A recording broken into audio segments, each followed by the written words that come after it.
Coming up this week, Barcelona and Real Madrid run riot in Spain's top flight once again. In France, it's the Rome derby as St Etienne welcome Lyon. In Italy, Paulo Dybala continues to fire Juventus titlewards. And the Bundesliga returns next week. We give a full preview. All that and more on this week's Football Hipsters podcast. Alright! Hello and welcome to the Football Hipsters podcast. I am your host, Kris. It's that time again. It only feels like a few short days that we're with you and in your ears, and we're back again. We have plenty to get through, so I had to pull out all three of our regular hipsters again. I have got Tom, I have got Drew, and I have got John with me. So good evening to you all, gentlemen. Evening. Good evening, all. Hey, guys. We'll start, as we always do, with this week's Mighty 90. Right, so we still have no Bundesliga, although that will soon be coming to an end. Good news, people. And we still have no Austrian football, so I've pulled out yet another one of my bizarre thoughts of how to do the Mighty 90 this week, and I've set our guys a task, and I've asked them to all come up with a player from their Mighty 90 club's history to have a little natter about. So, John, you are up first, my good man. So I'm going to place the stopwatch at the ready, and your Mighty 90 begins now. Okay, so I was looking through Gladbach's history, and obviously I don't know as much about them as I do my beloved Arsenal, but there is one player who sticks out amongst the names, and that is Lothar Matthäus, who I'm sure everyone has heard of. He played for Gladbach between 1979 to 1984, making 162 appearances and scoring 36 goals. He then went on to have a much more successful career, winning trophies for bigger clubs. Sadly not with Gladbach, but he played for Bayern Munich twice. In between his two stints at Bayern Munich, he played at another club that I do support, Inter Milan, between 1988 to 1992. He played for Germany from 1980 to 2000, made 150 appearances and scored 23 goals. He was the captain of what was then West Germany in the World Cup when West Germany won it in 1990. Named European Footballer of the Year that year as well. He was the first ever player to win the FIFA Player of the Year award in 1991 and the only German player to ever receive it. That's what people now call the Ballon d'Or award. He also won the Euros with West Germany back in 1980. At age 38, he was the voted German Player of the Year for the second time in 1999, quite a feat for someone of that age. Most capped German player of all time, most World Cup appearances of an outfield player, member of the 100 greatest living players of all time chosen by Pelé, and Maradona once said of him, he's the best rival I've ever had. I guess that's enough to define him. Perfect. Good job. Thank you very much. He had too many trophy awards, so I can list them. A player that many people won't have heard of course not. Right, let's move on then. Who have I got on my list to pick on next? I'm going to pick on Drew next. I'm going to pick on you. So, Drew, your Mighty 90 begins now. Okay. All right. I actually went with Henrik Larsson, who a lot of people don't remember. He actually played for Feyenoord for 4 seasons. He wasn't exactly prolific for the club, actually. He only scored 26 goals in 101 appearances, and considering how many goals he scored for the likes of Celtic, his home club Helsingborgs, and he even played for Barcelona. It's actually interesting to realize that his best years didn't happen until he was a little bit older. He went to Celtic when he was 26, and at that point then he started really scoring goals. He was actually a late bloomer in regards to larger European leagues. But all told, he made 576 appearances domestically, and he scored 325 goals, so quite prolific. But he only actually scored 37 goals for Sweden. I know, Kris, you're probably a little bit disappointed in that. His list of accolades is probably far too prominent to go through them all, but I will say that he is the all-time UEFA Cup / Europa League goal scorer with 40 goals. He's got plenty of other Golden Boot records for in Scottish League, and then whenever he's won the league multiple times with Barcelona, Celtic, and everything like that. But for me, I want to talk about a memory for him. I remember he was actually one of the players I used to watch most as a kid growing up. I just remember the way he took those penalty kicks, how he would start centrally, and then he would cut in the left during his run, and it would always fool the goalkeeper. He was always so much fun to watch. And he's also racially mixed like I am, so that kind of affected me a little bit as well. So he was a fun role model to have, and that's just my memories of him, as well as what he was like as a player. Lovely, super job. Thank you very much. That was very in depth. It's a tough one this week, I appreciate. So Yeah. our guys are doing well. Right, Tom. Before I make a mess of myself, it's your go next. Figuratively, of course, not literally. So your Mighty 19 begins now. Okay, so I've gone for a player that's not as legendary as the two that was come previously, but I've gone for a player called Mark Janko, massive 6'5" striker, currently 32 years old. He played for Salzburg starting from 2005, coming from Admira Wacker. He was a prolific striker for us. He scored 75 goals in 107 league matches, and he won the league 3 times with us. And that great scoring earned him a €5 million move to FC Twente, which Drew will know very well from the Dutch league.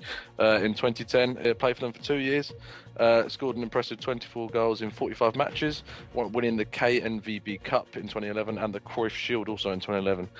Porto then came calling, went there for 3 million, but he only played 10 times, scoring 4 goals, and so he left in the summer of 2012 to go to Turkey to Trabzonspor for 2.4 million euros.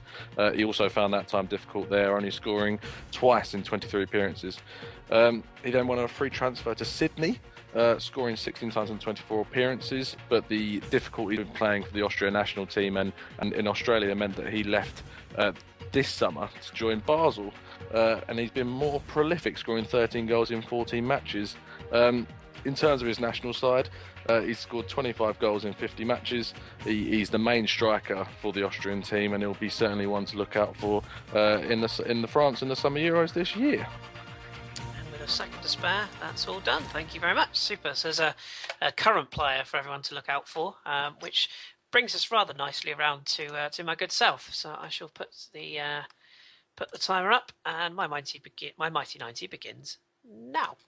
So I've gone for a Lorient legend. I think it's fair to say he's still playing now. His name is Kevin Gamero, who Tom will be quite familiar with. He's a French international, believe it or not. He's currently playing his trade in Spain. More on that in a second.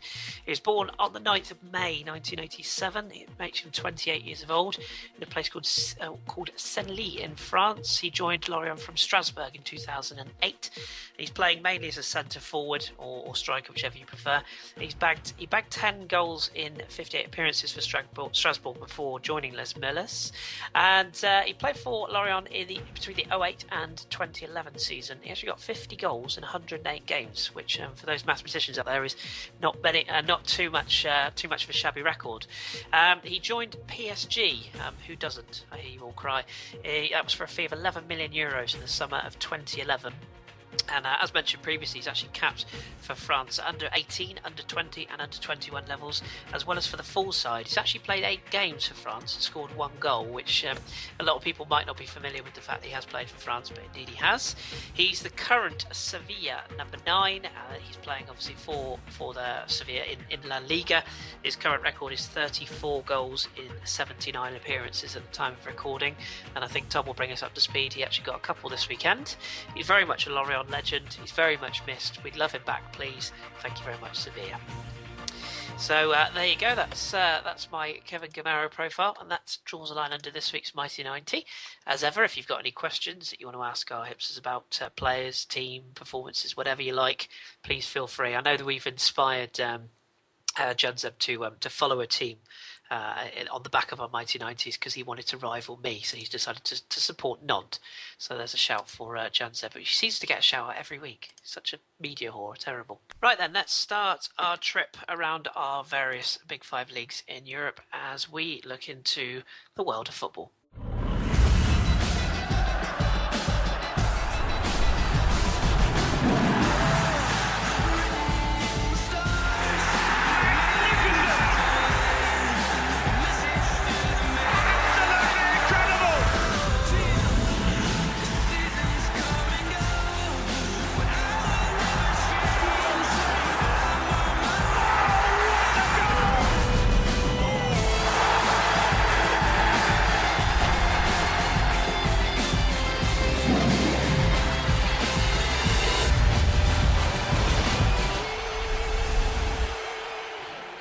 Right, this week then we've got plenty of stats as usual, and as usual I've got kind of the regular updates from the various goals. Now I should say we still have no Bundesliga as we mentioned before, so we still just got the 4 leagues in action. So let's start with the Premier League. So this week there was 20 games, there was 62 goals, 10 clean sheets, 2 red cards, 9 home wins and 4 away wins. There was, of course, a midweek programme, hence so many games. Elsewhere, though, in Liga, there was the usual 10 games, 27 goals, 5 clean sheets, 3 red cards, 4 home wins and 4 away wins. Quite a good spread there. In La Liga, 41 goals. It's a good job that Real Madrid and Barcelona like goals, because that would have been a bit lower otherwise. There's 3 clean sheets, 3 red cards, 6 home wins, and only 1 away win this weekend, which I'm sure Tom will bring us up to speed with. And in Serie A, lastly, this week, there was 33 goals. More goals in Serie A. Good stuff, John. 3 clean sheets, 4 red cards, standard, 5 home wins, and just the 1 away win in Serie A as well. So the weekly totals then, 163 goals across our big 5 leagues in Europe. With 21 clean sheets, 12 red cards, 24 home wins, only 10 away wins across all 50 games. So there's some stats for you from this week's kind of trip around the leagues. And thank you very much for Kelly for updating the old spreadsheets for me there. So let's move into our weekly roundups then. And this week we are going to start with John as we have a look at Serie A.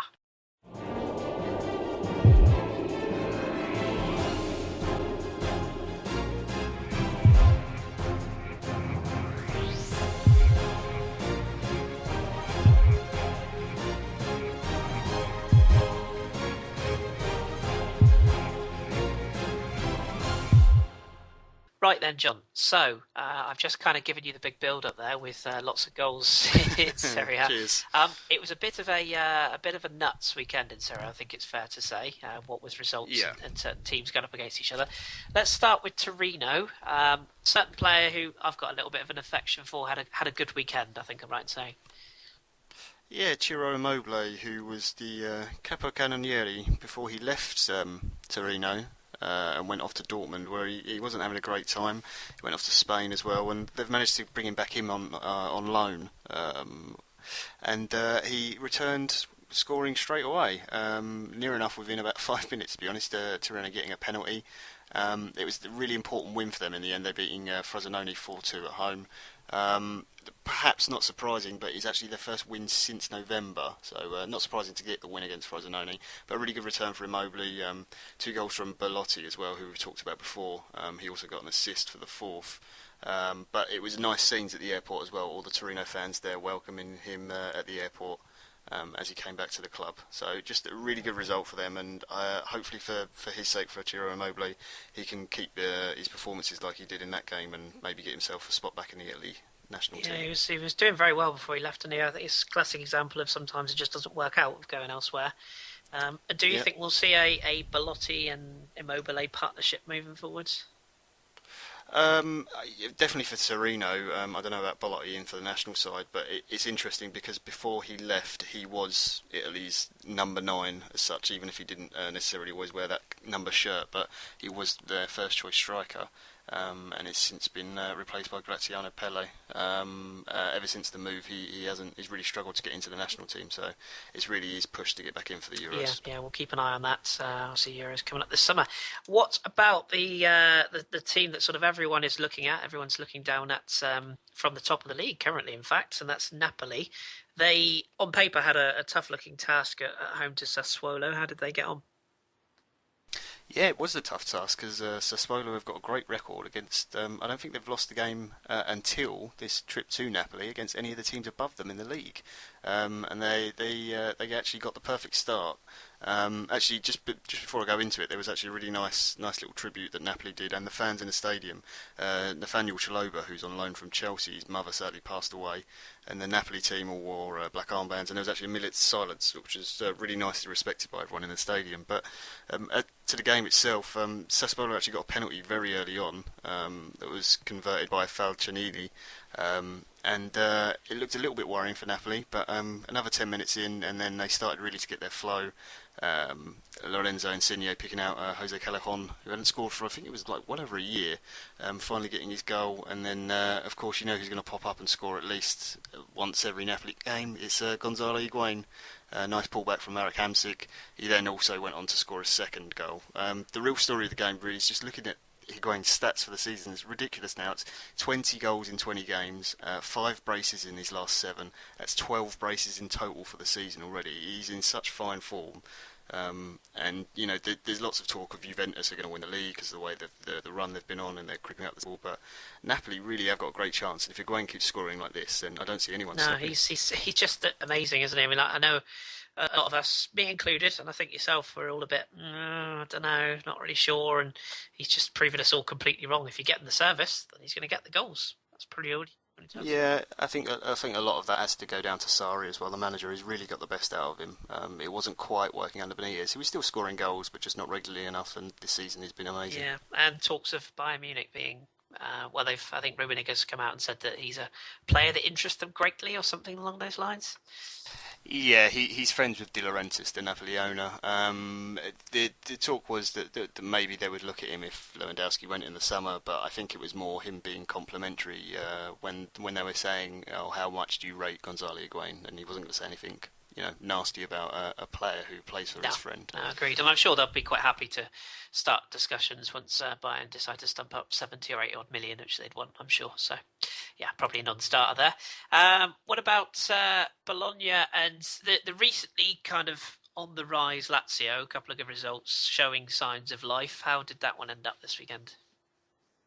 Yeah, finished 2-2. Really good game to watch. Pioli going back to his former club.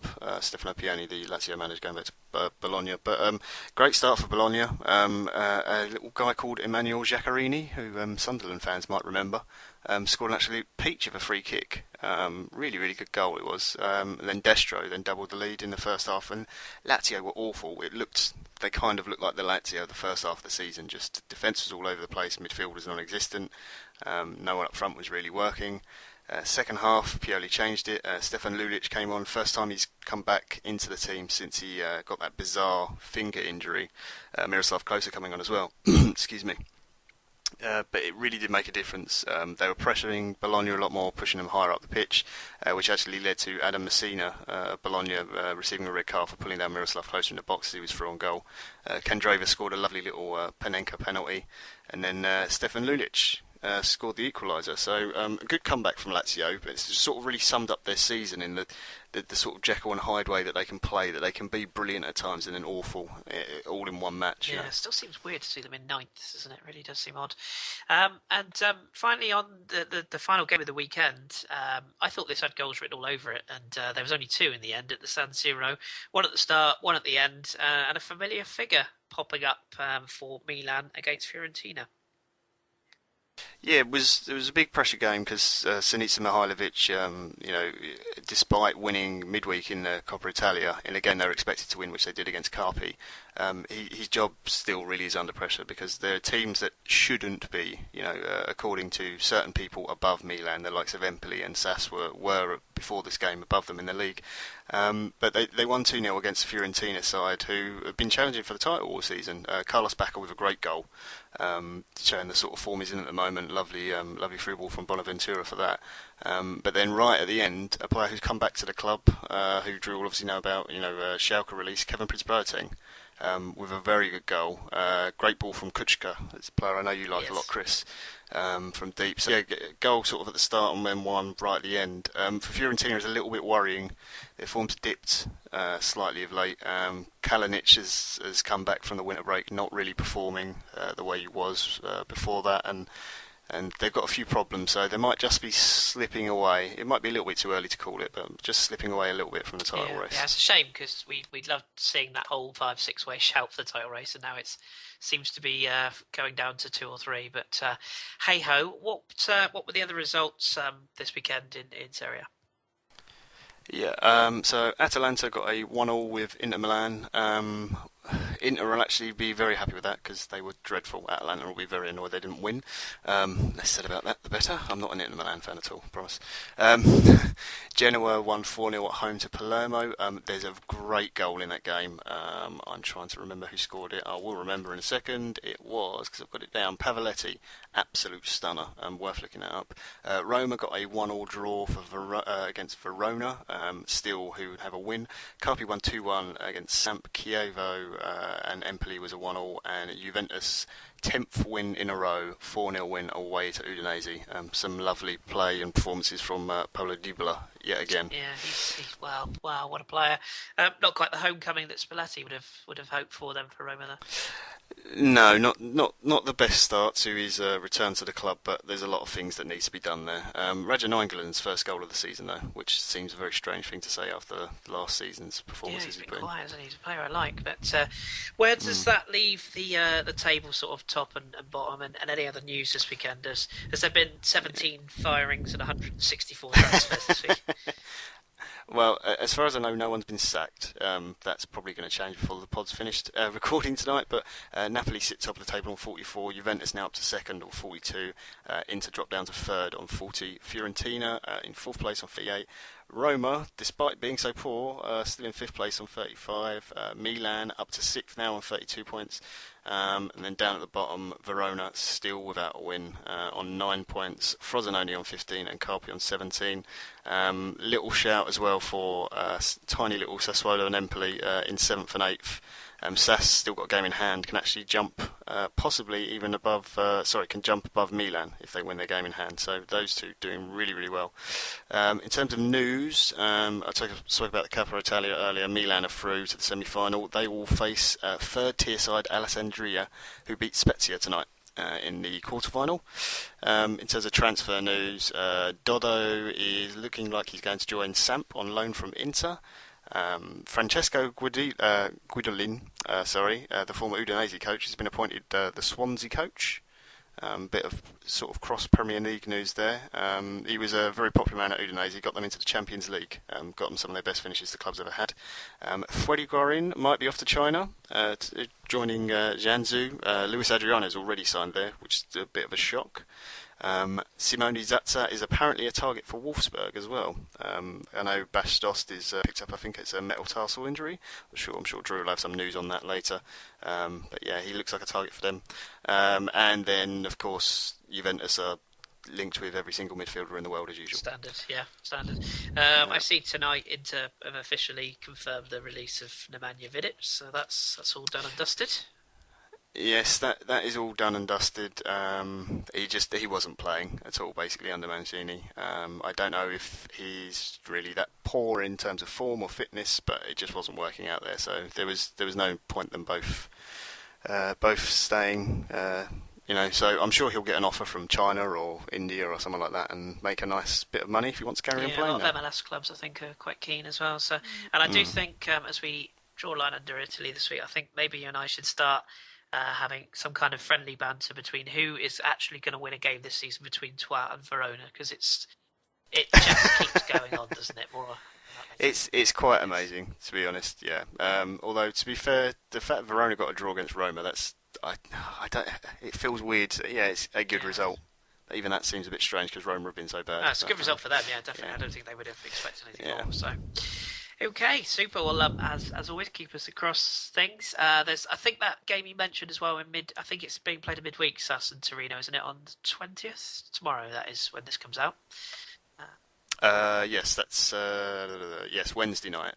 There's a Serie A game Wednesday night, and then tomorrow night there's Coppa Italia. There's Napoli Inter Milan, which should be a very good game.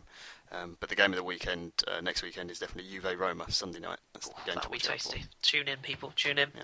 Right. Okay. Thank you very much, John. Let's shift gears then, and I'm going to hand the reins over to you as we bring things to France and this week's Liga.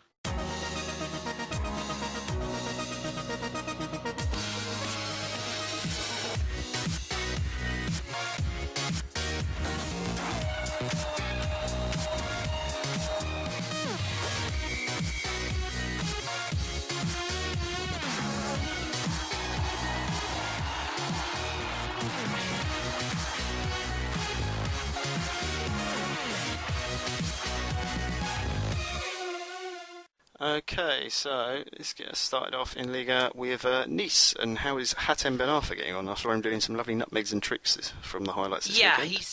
he's a walking Vine-a-thon is Hatem. He's playing very well, but in truth, Nice got out of jail in this game. It's the first game of the Liga weekend. Angers, plucky Angers, as they're nicknamed now. They went away and performed very well for the first half, and they actually went in front in this game and were looking, I'd say comfortable, but they were fairly sort of in control of the game overall. There wasn't too many scares. And Capel, who's kind of taken over the mantle from Kamara, who's gone to Derby, he fired on Jer in front and all was looking well. In fact, all was looking well until the last 10 minutes when the referee decided to give Nice 2 penalties in 4 minutes. And both of those were dispatched by Hatem Ben Arfa, the aforementioned, and Nice came out with the win, which I think it's fair to say they would have been happy with a draw given their performance. They really weren't great, but two penalties, one of which especially was very, very harsh to say the least. The other was, you can see why it was given, but there was an argument for both.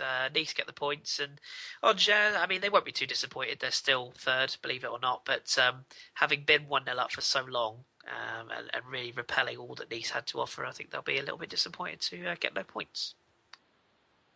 See, so nice result for Nice. See, I can puns and everything. Now, we spoke about Verona without a win, and I'm guessing Troyes are still definitely without one as well. Well, yes, yeah, they are. Yeah, they won't have any better opportunity to win than they had this weekend. Honestly, it was just amazing. I mean, they were 2-0 up, and I'll be honest, I had to check twice because I was like, really? 2? Okay, yeah, they're 2-0 up. Camus and Jean had them 2 up, and they were 2-0 up in 15 minutes. So they really did start like a house on fire. Unfortunately, though, as they tend to do, they shot themselves in the foot. And there was actually 2 penalties from a centre-half in this game. Diane or Falou, whichever you prefer. He scored both penalties in the 21st and 39th minute, sandwiched by another goal from Ousmane Dembele, who's this exciting, tricky winger who we've talked about on the show before. And Rennes were 3-2 up. And then a late stunner from Kamil Grosicki, another superb goal. He doesn't really score average goals. He only gets very, very good goals. And that sealed the points. And Rennes, they'll be delighted to come back. It's not really a thing that Rennes do particularly well. They are a little bit kind of up and down, I think it's fair to say, but they usually are beaten once they go behind. And to come back against a Troyes side that, as you say, I mean, no wins in 21 games now. That's staggering. 8 draws, it has to be said. So, you know, they're not terrible, but they just can't win a game. And Rennes will be happy, really, really happy. And I think that's they're unbeaten in 5 now, Rennes. So they're on a bit of a charge into those Europa League places potentially. Or Troyes. Well, I think Verona have got 9 points, maybe technically better. I'm not sure. They're probably both just awful. It would be a one-legged man and an ass-kicking contest between the two. Yeah. We're at home to Marseille. I'm going to go out on a limb and guess that Batshuayi got a goal. Standard. Yeah, he got a goal. He actually wasn't the star performer on the day, in truth, as he so often is. And Marseille are slowly but surely picking up. It is slow progress, but they are picking up.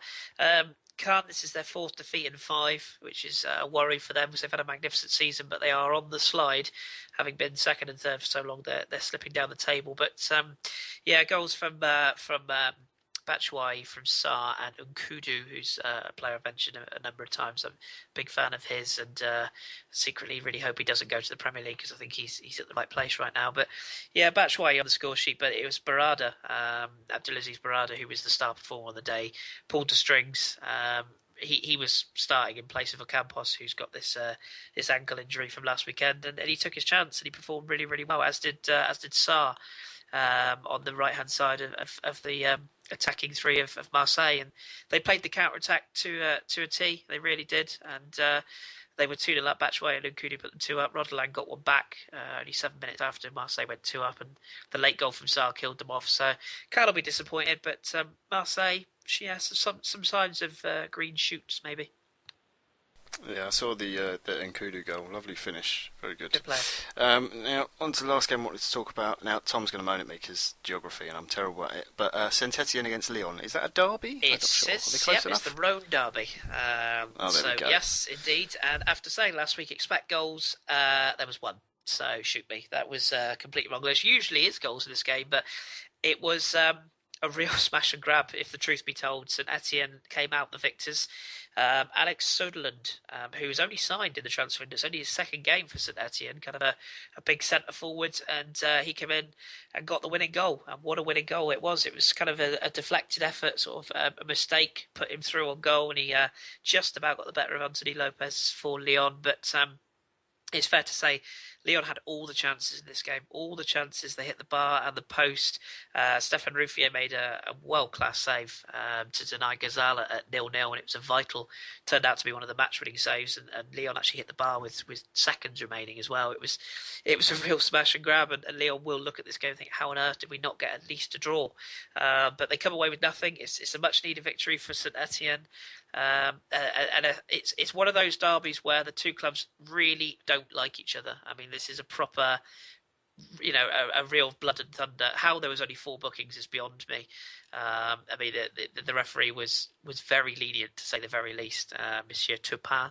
And I think it's a massive victory for St Etienne, very very much needed, and their coach Galtier will be over the moon. I think it's fair to say. I will not comment on the performances of French referees. I would never like to do such a thing. I think it was a poor performance for the man in the middle. Do you want to give us a roundup of the other games from this weekend? I'm going to hazard a guess that PSG won as usual. They did, yeah. They were made to work, in fairness. They beat Toulouse 1-0 away from home. Zlatan 16-16. 17-17 now. He's Zlatan, isn't he? It's what he does. He got the winning goal for PSG, back post header. So PSG are still flying. Guingamp drew with Janzev's Nantes. They actually came from 2-0 down, Nantes, and they got a last-minute equaliser in that game. So that's a decent point for Nantes. Lille, they were beaten by Bordeaux, a goal to nil. It was a header from Diabasi, very good header actually, worth looking up. Gazalek, friends of the pod, as we're now going to start calling them, they're still unbeaten. They just refuse to be beaten. But once again, they'll feel a little bit disappointed because, as with Monaco last week, they were in front but were pegged back and then ended up getting the draw. So a late goal from Dokovic, or 72nd minute, got them a point against Rams. Bastia, they beat Montpellier by a goal to nil. That's pretty much all that can be said about that game. 2 red cards, though, not particularly nice. Lorient, unfortunately, they were beaten at home by Monaco. Boo. 2 goals in 2 minutes from Lemar and João Moutinho with a free kick. Seeing the points for Monaco. So Lorient will be disappointed because they dominated the first half but couldn't score a goal. Table-wise, that leaves PSG top on 57 points. And you have to go all the way back to Monaco in second on 36 points. That's a staggering lead at the top of the league for PSG, and a goal difference of plus 42, by the way. Angers third, Nice fourth, St Etienne up to 5th now with that result, and Rennes up to 6th, Cannes dropping to 7th. Just for argument's sake, people who might know these clubs, Marseille 8th, and Lyon are now 9th. And then reading up from the bottom, Troyes, well, as we said, doomed 8 points. Toulouse, looking in trouble still. They're on 19th on 20 points. Guingamp on 21 and 18th. Rams on 22, along with Montpellier also on 22. Wow. So from second place to first, there's 21-point difference, and from second place to last, there's 28. Yes. Yeah, it's quite the gap. The European places are exciting. There's lots of teams beating each other. That is true. Yeah. Is there any other exciting news? And do you want to pick out a game from next week for us to look out for? I'll pick out the game to look out for next week. It can only be one, really. It's a Sunday night game again. It's Lyon versus Marseille. That's 9th versus 8th. So that one hopefully will be a bit of a barn burner. You've got midweek games in the Coupe de France this weekend, or this week, I should say. Tuesday and Wednesday there's fixtures. I'm not going to read through them all, but just a couple to look out for. Chambéry against Lyon is the Wednesday fixture. Evian, who were relegated this season, against Monaco also on the Wednesday. Boulogne against Lorient, and PSG Toulouse on the Tuesday. It'll probably be routine for PSG, but might be worth a watch. Maybe Angers Bordeaux might be worth a watch as well. And just a quick sidebar. on Saturday, tiny little St Malo US, they got through, and they are very, very small, by the way. So they've earned themselves a place in the next round, and there was really, really fun scenes when the sort of final whistle went. It was just a real throwback, almost sort of FA Cup-esque. But they have got through, and they're into the next round. So I think from memory they play in I think it's the 4th tier of French football. So very, very small side. Somebody will correct me, of course, if I'm wrong on that, but I think that's where they play. And as far as the news this week, they play in the CFA, by the way, which is indeed France's 4th tier. There we go. Just correct myself. As far as information this week, most of it's transfers. Wissam Ben Yedder. A lot of talk about him. The Toulouse president, Olivier Sandrine, has spoken to RMC, and he said that Wissam is a fantastic boy. I love it when they use that term. But he will leave in June. Conditions are more attractive for him, more attractive than today, with more choices and in conditions more financially lucrative options. So before we have to save ourselves, and Toulouse is a club that want to get Wissam Ben Yedder when he want to get him the right move for him. He was merely a futsal player when we signed him. So I think they're kind of suggesting that they'll keep on to him in January and then they'll let him go off. So it's a bit of a Marouane Chamakh situation when he left Bordeaux. Elsewhere, Tom will touch on this. Claudio Borvu has joined Celta Vigo, which I think paves the way for a Vigo striker to move on. He was not in the good books at Lyon. Fell out with the fans, fell out with the club, fell out with everyone, really. He's gone. Wilfred Bonny, he's been talking to the French media, or his agent has, I should say, about potential departure from Manchester City, who apparently he's come out and said they have no intention of selling him. He's been out injured since he arrived at the club, but he scored 8 goals this season. We'll see what happens this time next summer. So, yeah, I think it's fair to say he might look at his options. The final piece of news comes from an interview from Laurent Koscielny, which was given to French media this week, and he was talking about his career at Arsenal and what his future plans are. And he was asked if it's now or never for Arsenal, and he said the title is not won, but I prefer to be in this position than running after the others. There's still 4 months to go. It'll be difficult. The Premier League is more than equal, and the average teams of last season have improved and got to the stage where they will be competitive this season. And asked about his future at Arsenal, he said, do you think you'll finish your career at Arsenal? He gave an interesting answer. He said, for the moment, I have no reason to go elsewhere. I have all that I need to thrive here. I've had contacts with other big clubs, but I've always asked myself, is it worth taking the risk? I've seen a fair amount of players leave for bigger clubs and find themselves on the bench. At the start of my career, I was often on the bench. I hated it, and I told myself, never again. I made risky choices leaving Guingamp and Tours in the 3rd National Division, and I didn't know where I was going, but I knew I had the abilities to play in Liga. So, sounds a lot like Mr. Koscielny has turned down advances, and it seems like he's going to stick it out in North London. So, that's pretty much it this weekend. There's no funny news this week, I'm afraid. I couldn't find any stories. I feel bad now because I missed out on the Evian playing liquid football. Oh, very good, so, very good. Yeah. Terrible. Just the only sort of mildly amusing news is I don't know if you remember Bilal Mojni, who played for Rangers and was vaguely widely regarded as a complete nutcase. He's in talks with Paris FC, so that was the only other sort of piece of information that popped out. And from a personal perspective, the Lorient coach. Sylvain Ripoll has signed a new contract, but there's nothing fun or amusing this week, I'm afraid. So sorry about that, boys and girls. Well, there we go. Well, that is Ligue 1 all wrapped up for us. So I'll hand back to you, Kris. Thank you kindly. And without further ado, we're going to shift across to Germany because Drew, although he has no games to report on, he's going to give us a little preview of this week's returning Bundesliga.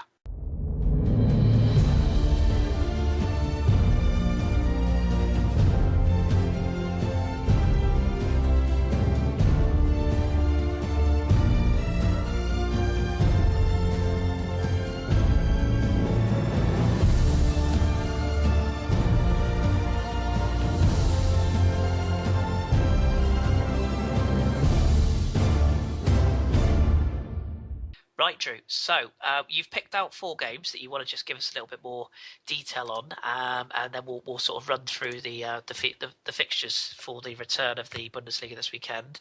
Hamburg and Bayern Munich, I believe, start off Friday, but you've picked out a couple of other fixtures, starting with Cologne and Stuttgart. So that's the Saturday, one of the Saturday fixtures. What do you make of that game?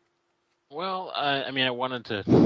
I don't want to say it, but I wanted to try to keep it hipster, not open the second half of the season with Bayern talk. But I picked this match more importantly for Stuttgart because they ended the Hinrunde in some decent form with the new manager in charge. A win and 2 draws in their last 3 appearances, and that's probably the best form they've had all season. So I highlighted this one because I wanted to see how they responded. I talked about a couple pods ago how for them it's important to get that continuity in their performances, the consistency that they lacked all season long. If they're gonna avoid the drop, they're gonna need it, especially to hit the ground running in the first match. And against Cologne, that's a good side to start on. Cologne, their form is a bit topsy-turvy at times, and they don't score very many goals. So, and that's Stuttgart's biggest problem is their defensive record this season. So if they're going to bounce back and start the second half well and continue that form, this is the perfect matchup for them, or at least one of the perfect matchups for them. So I want to see how they responded.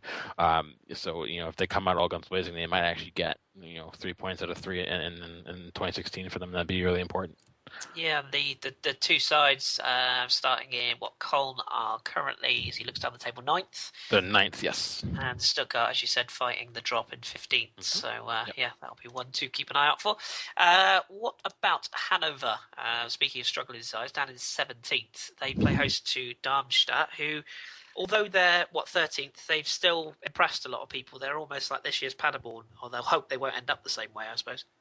Yes. Well, Thomas Schaaf's come in, and he's going to want to sort of hit the ground running, with Hanover, and they've actually strengthened quite a bit in this transfer window. They've brought in at least 3 or 4 players, and all those players do have qualities to offer. So he's trying to reshape things as quickly as possible. So it'll be interesting to see in this scenario how those players bed, if they bed quickly enough at a new club to help them sort of charge them up the table, at least out of the relegation zone.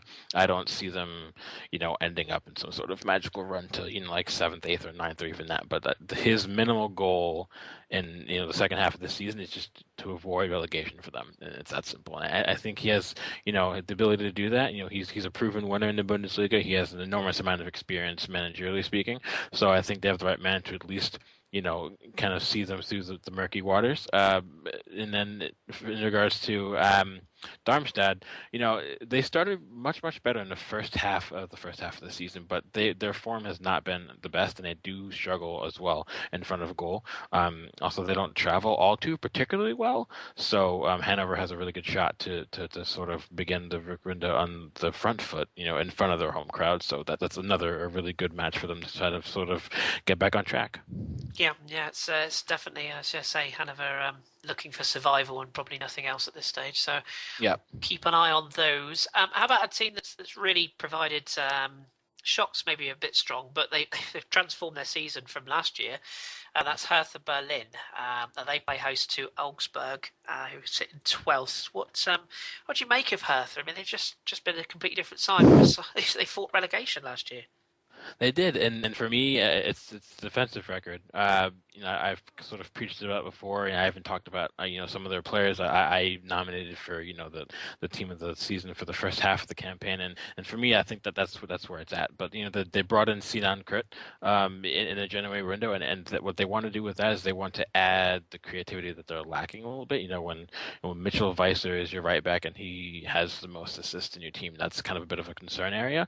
So the fact that they brought in a younger player but who does shine in a creative role, that's sort of that highlights what they think they need. They need more goals. They have the goal scorers. Vedad Ibisevic and Solomon Kalou can score goals, and they've been scoring goals this season, but they don't have enough sources of creativity, and by that extension, they don't have enough sources of goal scoring. So they can ride the defensive record a lot, but when the likes of Bayer Leverkusen and Wolfsburg and Schalke haven't allowed that many goals extra than Hertha, but they're capable of scoring more. That's the worry right there, because you think that might catch up with Hertha eventually over the second half of the season.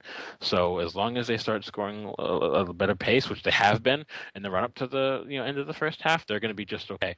It's going to be tough against Augsburg though, because they were one of the most informed sides in the last 5 weeks. They 4 wins and a draw in their last 5 Bundesliga appearances, so they're on form. They're playing well.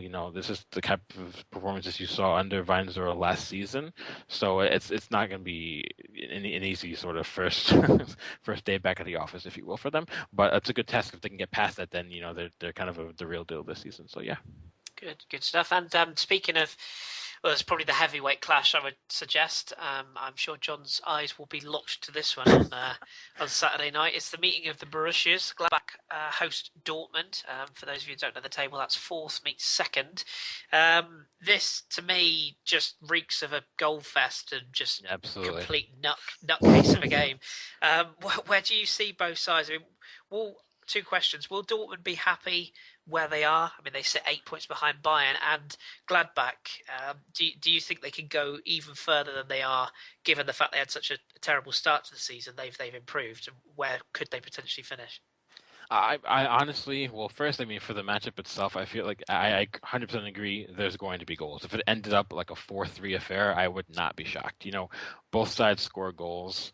Both sides concede, but the problem is Dortmund just have more sources of goal scoring, and they also just score more goals. They have more goals than Bayern this season. By one, they have 47 and 17. So you've got to imagine that, especially Gladbach being at home, the fans are going to want them to come out and maybe perform a certain way. But against Dortmund, you just cannot do it. And the way Dortmund are playing this season under the new manager, the Tuchel, that they play differently. They're not as open at the back as they have been, because they can sort of possess and slow the game down instead of trying to be quick and open and incisive. That might play into Gladbach's hands, where they might want to sit back and counter, but they might not get the chance to do that. So it's going to be an interesting match. I would be shocked if there's less than 5 goals in this one. But the only thing is, most teams might be afraid to come out and appear weak at the back, so it might end up 0-0. You never really know.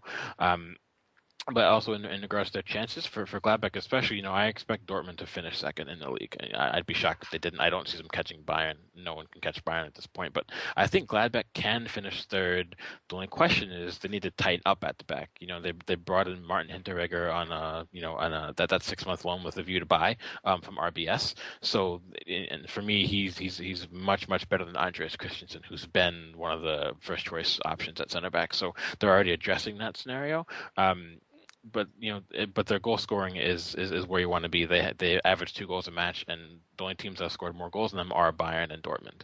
So if they can sort of come together at the back and solve that problem, I think they might pip Hertha for third. But I expect them to at least finish in Champions League, whether it's third or fourth. Good enough for you, John? Yeah, I suppose I can tell you that. That's the important thing.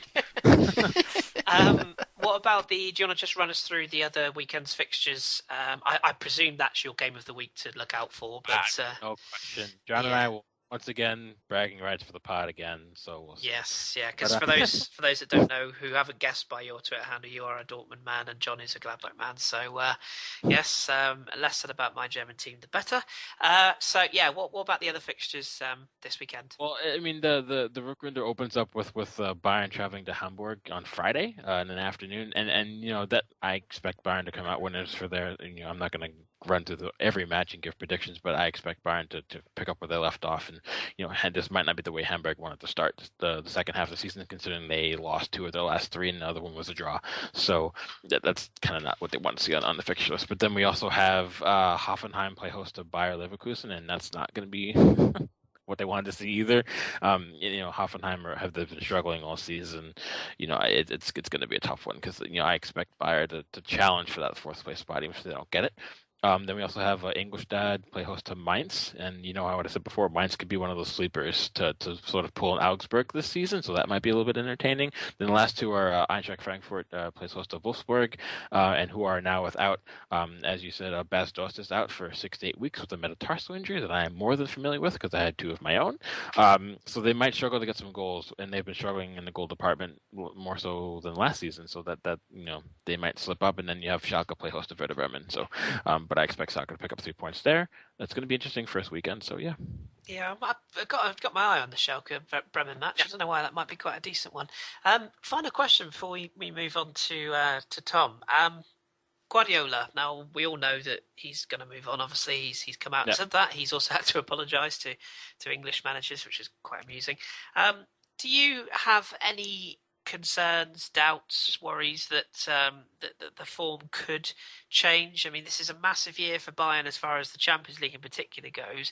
Is there any concern or any rumours of concern coming out of the camp that now Guardiola has said that's it, I'm done, that some of the players might either drop off or look to kind of just consolidate their form rather than kick on and really get this league won? Well, for me personally, I don't think so. I think Bayern is steeped in a culture of winning and being at the top of the footballing ladder in Germany. So I don't actually think there's going to be an issue. And Guardiola, he loves to win things. That's sort of what he's that's his shtick, if you will. And there's no better way to bow out of another chapter in his managerial career than winning the league again and also potentially winning Champions League. So I don't think there will be a lack of motivation.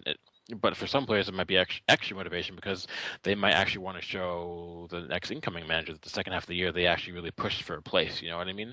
So from that standpoint, you might have players like your Sebastian Rodas and stuff like that. Maybe when they do get get an appearance, then they might actually play even better. So I don't think it's going to be a problem. But again, even when Bayern, we said this before, even when Bayern aren't at their best, they still find a way to get results. And unfortunately for the rest of the league, when Dortmund has a slip up, they lose. When Bayern has a slip up, they still might win anyway because the quality gap is such that it sees them over the line. So I still think they might not run away with it. They might drop a few more points that they would have traditionally if they had to concentrate more, but I still see them winning the league, no problem. And they should make a run deep into Champions League again. Yeah. It'd be interesting to see how they come out the blocks, because they, as you say, they open up the return of the league on Friday. So it'll be interesting to see how up for the game, if you can use that expression, at Hamburg, because Hamburg usually raise their game when the big boys come to town. So yes, that's very true. We shall see. Okay, well, good stuff. It'll be good to have you sort of back, as it were. It feels like forever that I've had to just cram things at you each week to cover. So it'd be good to have you back. But super, and of course it'll be good to have John's Mighty United back as well. So we look forward to that. Right, let's move on then, and let's skip across to our next league, and we'll join Tom, and we'll talk all things La Liga.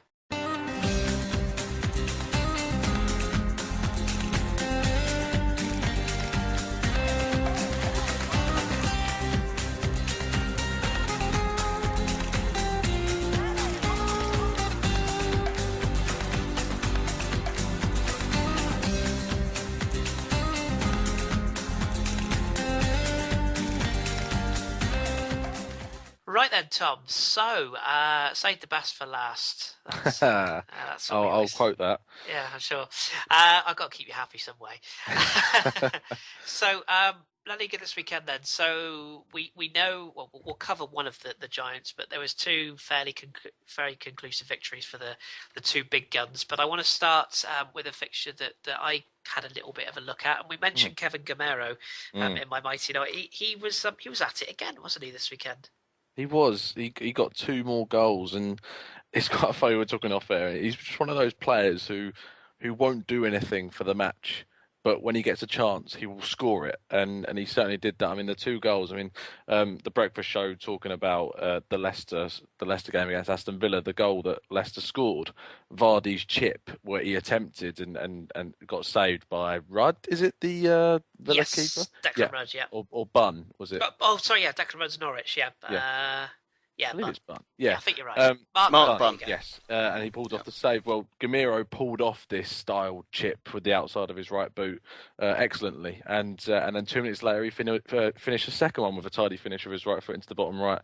But Malaga certainly made a good account of themselves. They didn't really deserve to go 2-0 down. They didn't. Charles got one back in the 72nd minute, but that is all they got. And then in the last 10 minutes, it kicked off a bit. Abora got sent off for a second yellow from an elbow, and Boca similarly with the same sort of foul got sent off as well.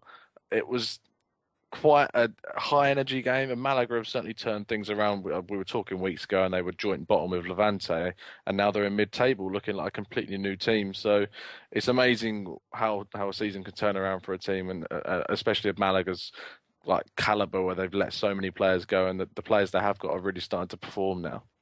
Yeah, it was a good watch actually. I must admit, I did take that one in. It was a good watch.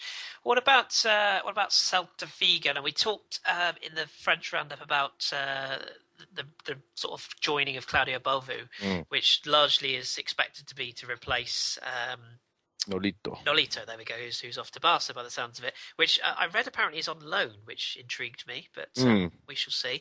So you would expect selling or parting with their goal getter that they would struggle to score. Didn't quite end up that way, did it?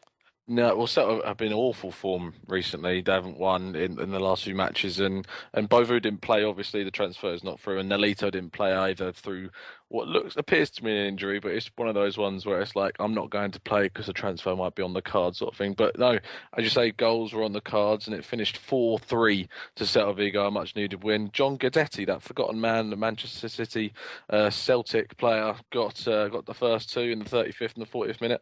Iago Aspas, another forgotten man. Celta Vigo does seem to be a bit of a graveyard for forgotten Premiership players. He finished neatly to make it 3 in the 57th minute. Davison, the man from the other week, who scored an absolutely wonderful volley for Levante, scoring again, and Pedro Lopez pulled a second goal back. And at that point, Levante did have the belief in them, but Orellana definitely quelled that with Celta's fourth goal in the 84th minute. But Levante weren't completely quiet, and they finally got a third late on, but it was just a consolation. In summary, it's a really important win for Celta. They've been slipping down, still maintaining that fifth place, but the gap between them and Villarreal in fourth had definitely been opened up massively. So the win was definitely on the cards, and Levante is really, really struggling. They have to be a tip to go down, quite simply. They just can't seem to win, even if they score. It's not often a team at the bottom goes away from home, scores 3 goals, and still comes out on the bad end of the result. Yeah, they'll be gutted. I think I'm right to say, well, I will cover it at the table, but it's what is it? 7 points separate 8 clubs, yeah, so it's tight. It's tight at the bottom. So they'll hope if they can get goals away from home that they might be able to kick on. We shall see. Let's take it to Gary Neville's Valencia, as they now have to be called by law by all English people. Yeah, indeed. I've been hearing talk that apparently the fans are turning, but it's not so much on Neville, it's more on how things are being run, the organisation. Valencia were, by all accounts, wretched in this game, but they did come out with a point. I mean, what do you make of that game and them as a whole? Yeah, it was. I watched it, and it was an early kickoff, and it's one of those matches which Valencia, in the lead up to it, were like, we're going to go play Rayo. This is a must-win match. Rayo ship goals all the time, and they do score, but they're so vulnerable at the back, and Valencia needed to take advantage of that, and with their attacking quality, they've got so much throughout the side. But the problem in that team is that they just haven't gelled and haven't played to the best of their abilities, and there's defensive problems, and it finished in a 2-2 draw. Covering the goals, Josebed put Rayo 1 up, and Josebed's on a great streak of form at the moment, and the goal was an excellent volley into the top corner, and the goal that equalised was even better. It's definitely a shout for goal of the season. The ball dropped for Negredo, and he smashed it from about 45 yards out over Juan Carlos, and it hit the post and went in. At that point, you think Valencia, you've got the equaliser, you're going to try and be on top, and they were on top, but they were hit with a bit of a sucker punch. The on form, on loan defender Llorente from Real Madrid got somehow managed to latch onto a ball that had bounced in the box from a corner, and when a ball is bouncing in the box from a corner, you really know you're going to have a few defensive problems are going on, and he smashed in a volley excellently into the top left hand corner. And it wasn't until the 88th minute where Paco Alcacer, that normally the go-to man to get Valencia out of trouble, scored to equalise. He also did score another goal, however it was ruled off for offside, and it wasn't offside, so more bad luck for Valencia there. But it's so tricky to look at them with the players they brought in the likes of Santimina and Bacali and Rodrigo the season prior, with being a £30 million signing, Negredo being 25 plus million, and Perez being 30 million euros. It's amazing the players they brought in for the money they have, and they just cannot get that team to play. It's a worry, isn't it, as well? Because you say it's not like they're getting the odd win here and there; they're just not winning. So it is a worry for such a big club. Speaking of big clubs, as I say, we touched on Real getting a victory, which I'm sure you'll cover in a minute. But Barcelona coming into this game against Bilbao, it was set up to be potentially quite a close match, and there might be goals. There was goals, but only in one net, and that was probably in part to a very early red card. Yeah, well, it seems funny now coming back when Bilbao beat them in the Super Cup 5-1 on aggregate, and that seems such a long time ago now. And at fourth minute, as you say, the goalkeeper Rahel Goss sent off. You could argue it wasn't a sending off. Suarez nicks the ball round him. The ball is going away from goal quite surely, but he does bring him down. Suarez does make contact and does go down, so he makes the ref make the decision, and the ref decides to put a penalty and send him off. And it sort of spoiled the game, and it's sort of one of those rules that can be debated. Should it be there? Should he be sent off if the ball's going away from the goal? But he was sent off, and that was that, and you have to play on. And Barcelona certainly did play on. Messi scored the resulting penalty. Neymar then made it too with a lovely chip over the deputising goalkeeper, Iago Herrerin.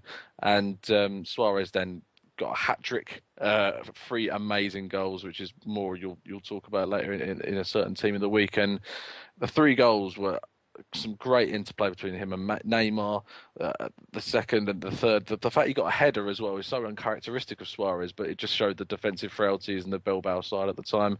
And in between that, a Rakitic goal, which was really all about Neymar running down their left flank and absolutely mind-boggling their defenders and just laying it off for a simple finish for Rakitic. And Bilbao have been on such good form recently, and it's going to come as a massive blow to them. But losing their goalkeeper in 4 minutes is never going to bode well in the new camp. No, particularly when you've got a goalkeeper whose name has to be very carefully pronounced. It is a strange one. Yeah, he's either a hero or a drug.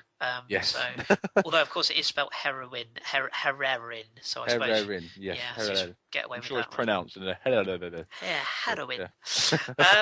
Sort of addictive name to say that. He's on form this week. He's a man after my own heart, that. What about the other results from this weekend? Yeah, so talking to Villarreal and Celta Vigo and the gap that's opened up, Villarreal didn't manage to get a win. They drew 0-0 at home to managerless Betis, who hopefully will get a manager in the next few days.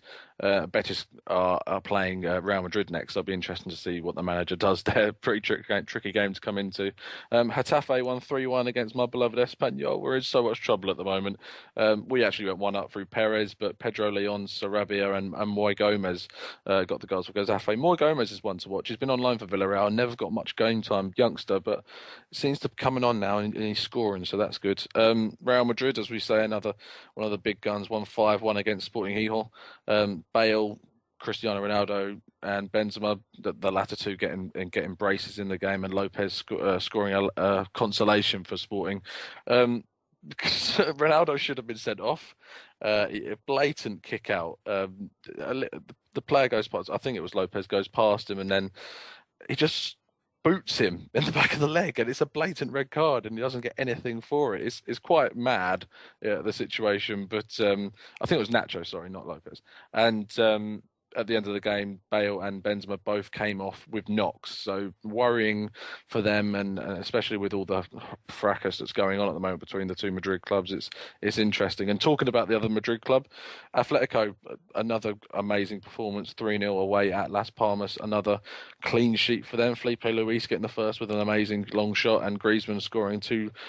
He loves scoring in the 89th minute. It just wouldn't be Atletico without a goal in the last few minutes, and he certainly did that. Real Sociedad drawing 1-1 with Deportivo.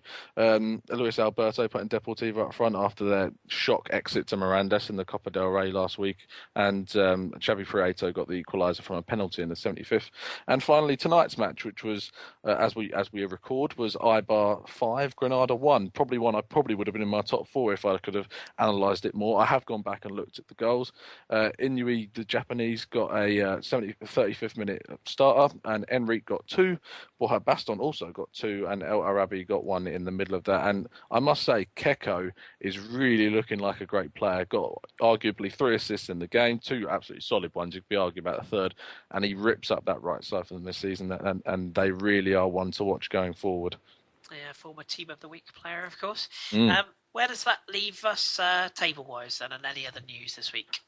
Okay, so the table is it's no changes at the top. It's Atletico followed by Barca, Real Madrid, Villarreal, Celta, and Eibar, and they're the top six. Any notable difference in points is now that Celta have gained 2 on Villarreal, so they're 6 points behind them, sitting on 34 points. At the bottom, we're looking at Levante, still rock bottom. The only switch in the bottom five has been that Rayo have gone to 18th and Sporting are down to 19th now. Granada sits 17th, Las Palmas 16th. And it must be said that from 20th to 16th, it's 14, 15, 16, 17, 18 points apiece. So as you said earlier, it is extremely tight down there.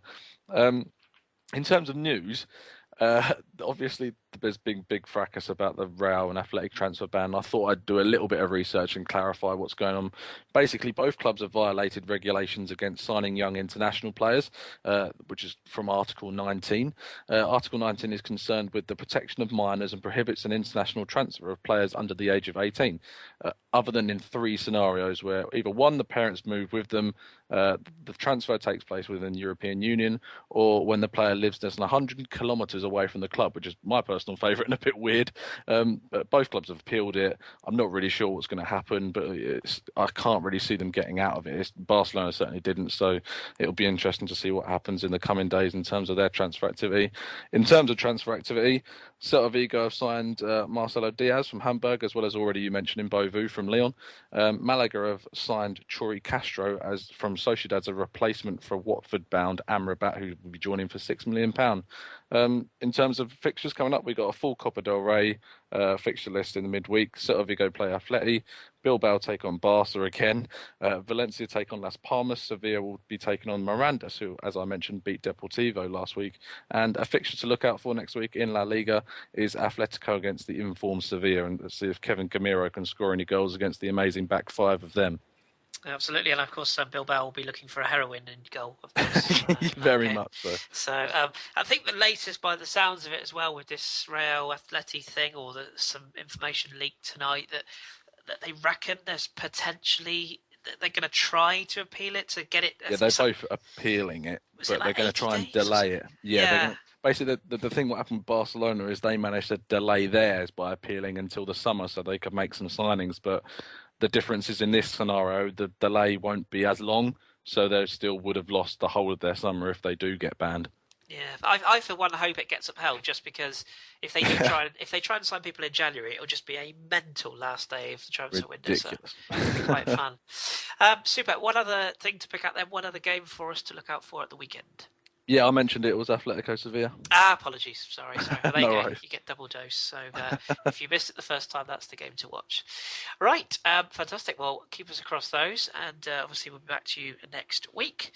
So let's bring it full circle, and briefly we're going to come home and mention the Premier League.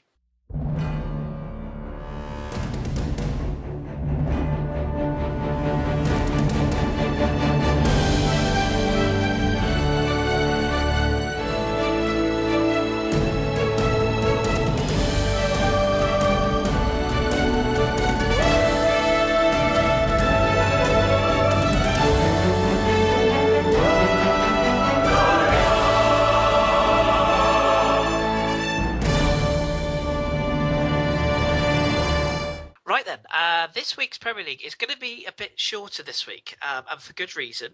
We've been doing some research, as you might have noticed from our Twitter account, and listeners, we're going to get your opinions again. Now, we asked you last week whether you thought that the pod was either too long, too short, whether it's just right, and we had some interesting voting. It was very, very close. So we have decided that in light of our English breakfast pod, which is available now, cheap plug, you can get plenty of information about the Premier League and all things English from that every week. So we're going to put it across to you listeners. We're going to put a poll out at some point tomorrow. We're going to leave it up for a week or so.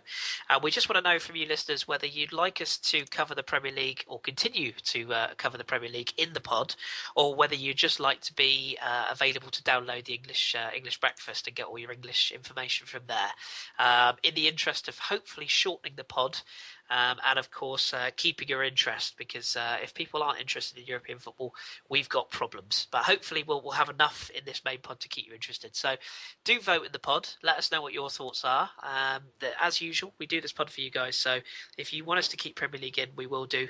If you don't, then we'll just keep it to the English Hipsters or English Breakfast podcast. So you can get it from there. So with that being said, the most important thing, yes. obviously, Chris, sorry, just to say, is that if you do vote, then it's less likely that Chris will ask a question that takes that long. That's very true. That is absolutely very true. Very, very true. It will be a very quick decision. And if you haven't listened to our English Breakfast pod, please do give it a listen. We've had Ross and Simon as guests in the first 2 weeks, and they've been really, really good. Really, really good fun and very comprehensive. So, yeah, give them a listen.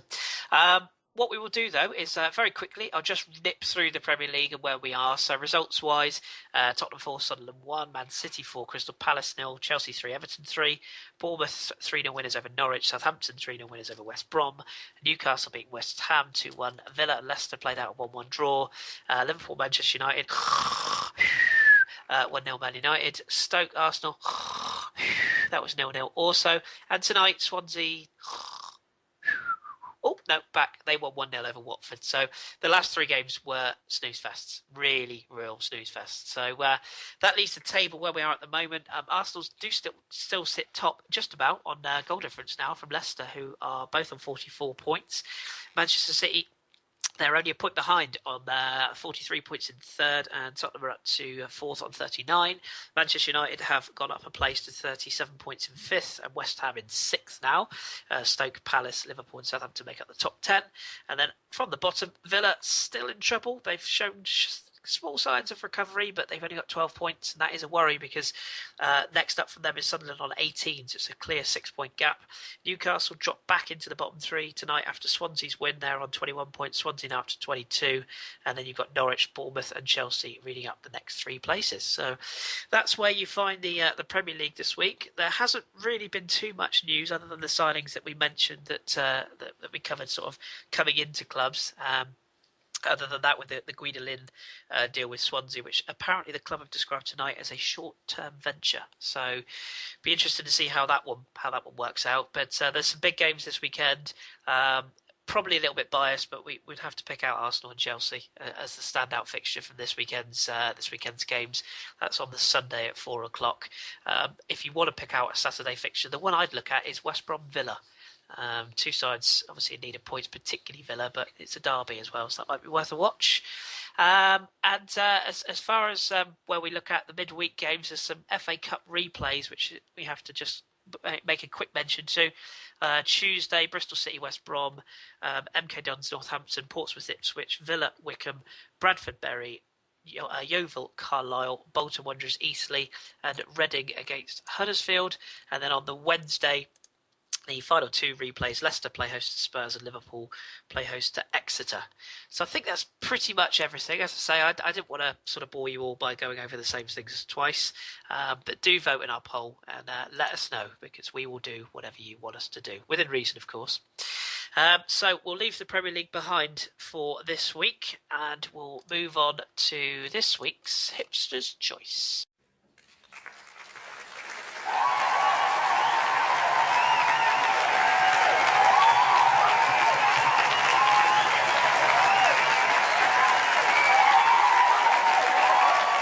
Right, this week's Hipsters Choice. Now, before we launch into it, I'm just going to say we've had a few requests, and also I've started to put together a list. We've got loads and loads of players to get through, and we've had some really good feedback about this segment. So if there is a specific player that you're really, really desperate to hear more about, drop us a tweet or a DM. We'll do our best, but we've got a long, long list, and Kelly's excellent work doesn't go unnoticed. She's got the list of these players, and she's even keeping note of what leagues and what nationalities I'm picking from, so I can't be biased, which is really annoying. But having said all that, I'm going to be biased this week, because this week's Hipsters Choice is PSG's Serge Aurier. So what do we know about Serge Aurier? Well, he was born on the Christmas Eve, December the 24th, 1992, aged 23 as we speak. He was born in the Ivory Coast in a place called Origalio, I believe it's pronounced. Could be completely wrong. He is 5'9" tall, and he weighs roughly 176 pounds, and he is PSG's number 19. And he, as we said before, is a right back. He's a current client of Nike. He wears the Mercurial Superfly boot. And what do we know? So he moved to France at a young age after his parents wanted their children to have a better life. He was passionate about football growing up, and his younger brother Christopher plays for his former club Lens. And Aurier played for a variety of youth teams and academies before he was accepted to join Villepinte. He then joined Liga Sign at the time, Lens, where he started his professional footballing career, and shortly after, when he was 13 at the time, he had to leave his friends and family to actually join Lens. So that was a bit of a wrench for him. He made his professional debut in a 1-0 victory over St Etienne on the 22nd of December 2009. And the 2011-12 season, his performances soon attracted interest of clubs from around England and Europe, and he himself considered leaving Lens for a new challenge. However, he ruled out a move abroad, implying that he'd rather stay in the country, or if he was to leave Lens. So he would go on to make 16 appearances in the first half of the season, which is when the club were forced to sell due to a financial issue. And on the 26th of January, which is just a day after my birthday, on 2012, he signed for Toulouse on a 4.5-year deal for a rumoured €1.5 million. And he made his debut for the club just 2 days later in a 2-1 victory over Caen. Soon after, though, he actually sprained his ankle, and that saw him miss 6 matches. And he played through the first. He played through on the first half of the season through various injuries, and unfortunately, because of that injury, that made him miss a large chunk of the season. He was sidelined later in the season with torn hamstring, an injury to his right knee. So, despite being sidelined, he did actually make 28 appearances, scoring once. And ahead of the 13-14 season, he signed a contract extension, keeping him at the club. But a lot of people were suspicious about this, and he was soon linked with moves abroad. And at the end of the 13-14 season, he was shortlisted for the Liga Player of the Year for the first time in his career, and he was also named the second best player in Africa, or African player, playing in Liga. And after his impressive display at the World Cup, he was linked with several clubs, including Arsenal, which he stated was his dream move. Well, that didn't happen because he ended up joining Paris Saint-Germain on a season-long loan with the option to buy, and he was believed to be a replacement for Christophe Jallet, who moved on to Lyon. And upon moving to PSG, Aurier stated he had no concern over his first-team chances despite facing competition from Gregory Van der Wiel. And he made his Liga debut for PSG, coming on for Van der Wiel in a 2-0 win over Bastia on the 6th of August 2014. And at the end of April 2015, he would secure a permanent move to PSG, and that was a 4-year contract, which was expected. In fact, it's a bit of a bizarre one that he went on loan in the first place, in truth. And then, as far as his honours and his national team appearances, he actually played for the Ivory Coast, as we said before, in the 2014 World Cup. He was included in the 23-man squad. He provided 2 assists, which resulted in goals for Wilfried Bony and Gervinho, and that was in a match against Japan. And he also played in the 2015 African Cup of Nations. He was called up for the side, and he played 6 matches, especially in the final, which was an impressive display. And Aurier was actually shortlisted for the CAF team of the tournament. And then moving on to his strengths and weaknesses. Well, his strengths is physically, he's a supreme athlete. He's a very Kelly's described him as a hulking slab of Ivorian steel. Love that. Few players match his physical attributes. The 21-year-old was nicknamed the Bison at Lens, and he's very much see why if you look at a picture of him. He's got strength, stamina, good on the ball, great athleticism, and the ability to charge up the field on an attack. He does have a tendency, though, to jump into challenges, which would be on the old negative side. He picked up a staggering 11 bookings last season, and he's already got 9 this season. So it would suggest he hasn't quite learned his issues there, or learned from them, shall we say. His only other weakness probably is tact.